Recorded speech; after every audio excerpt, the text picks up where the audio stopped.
একটি গুরুত্বপূর্ণ কথা কি জানেন? আল্লাহ যখন কারো উপর অসন্তুষ্ট হন তখন তিনি তার খাবার বা রিজিক বন্ধ করে দেন না। তিনি তার চেয়েও অনেক বেশি মূল্যবান একটা জিনিস কেড়ে নেন, আর তা হল সিজদার তৌফিক। একবার ভেবে দেখুন, যখন আপনার কপাল আল্লাহর সামনে নত হওয়ার সুযোগ পায় না, যখন নামাজে মন বসে না, তখন হয়তো আল্লাহ আপনার উপর নারাজ। কারণ সহিহ বুখারীর একটি হাদিসে এসেছে, রাসূলুল্লাহ সাল্লাল্লাহু আলাইহি ওয়াসাল্লাম বলেছেন, তোমাদের কেউ যখন সালাতে দাঁড়ায় তখন সে তার রবের সাথে একান্তে কথা বলে। এই সিজদার নামাজই তো আল্লাহর সাথে আমাদের একান্ত আলাপের সুযোগ, তার সবচেয়ে কাছে যাওয়ার মুহূর্ত।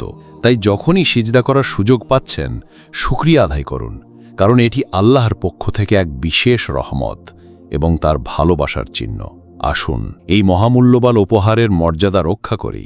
এই আমলটি আপনার প্রিয়জনদের সাথে শেয়ার করে সাদাকায়ে জারিয়ার অংশ হন। আরও এমন ভিডিওর জন্য আমাদের সাথে থাকুন।